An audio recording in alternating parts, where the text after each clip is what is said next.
This is Jack Layton on ice.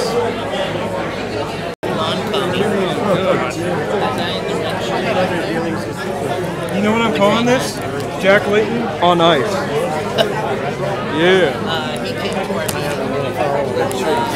our meeting. Right there.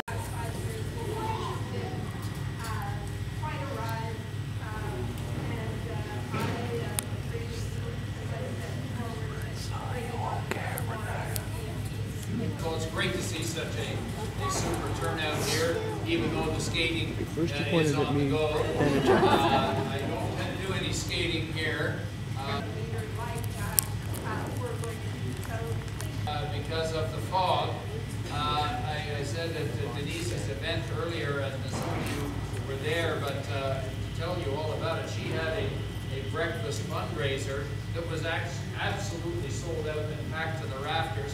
And there's a reason for that, and that's because Denise Savoy is one of the finest parliamentarians that we have, and when she takes the chair in the House of Commons, the boys shut up and behave themselves. For the issues, and one of the problems of being speaker is that you don't get a chance to engage in quite the same way, but as a service to our country, taking that speaker's chair is an extremely important job. To bring in some very important guest speakers, experts on issues, and because she's speaker, she would invite to those sessions people from all parties, so that, and it's out of the glare of the TV lights.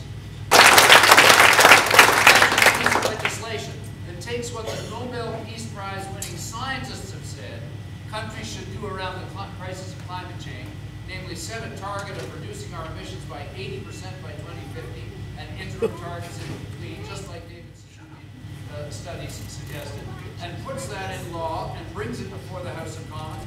Yeah. Well, I say, if that's what they're going to do in that Senate, it's time to abolish the Senate. You've got to take action. But the action has to do with a comprehensive approach. First of all, making sure there's positive options for young people so that you can prevent crime before they've even thought about committing a crime.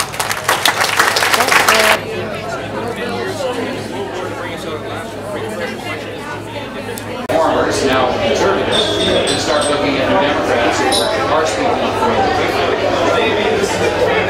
First such candidate I had ever actually.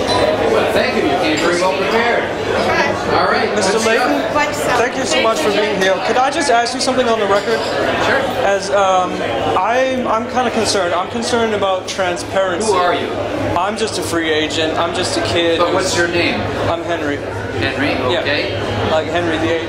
I'm concerned about transparency, and given that Stephen Harper's recently admitted that he goes to the Bilderberg group and he cavorts around with all the power brokers there, would you, if you were to somehow assume the prime ministership, would you be open and transparent about that sort of thing, and would you attend such meetings in secret? Well, I hadn't heard what Stephen Harper has said about that.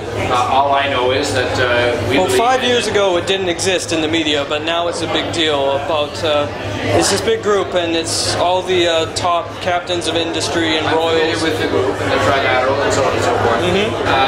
Look, I believe that you ought to be transparent and open about who you're meeting with and what kind of discussions you're having, and I think it's very important to meet with average Canadians.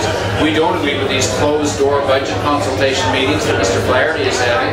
I was just in Kamloops, and he was there the day before, and he had his budget consultation with invited guests only, who had to submit what they were going to say ahead of time, and some of them were accepted and some of them weren't, and then they closed the doors. Well, so that's our concern. I'm glad to hear that. Sorry guys, we've got to play. It really worries me that these people are hanging around with power brokers. I'm sorry, but we're going to miss a plan if we don't get out of here.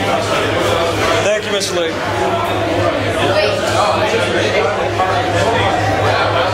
There you go.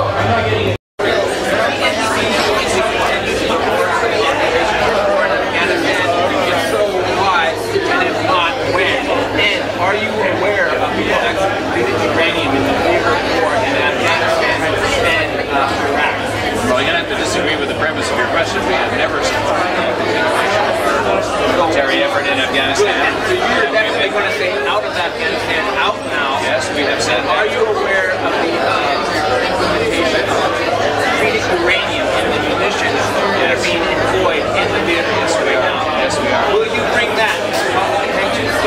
haven't done so, and I'll send you some of what we've done on it. But you may want to send me some of your own thoughts on it, so I can give you more detail. You could do those opportunities for one thing, which would be a good thing for anybody to do, because the people that actually did the cleanup after Desert Shield are dying. Compared to out the people going out, and we're poisoning the whole theater of war. And the government needs to stop that. All right, and we need to get them to stop. Period. Here. My speech on Afghanistan is on our website. I gave a major speech just a few days ago on it. Good. Give it a good look. Thank you.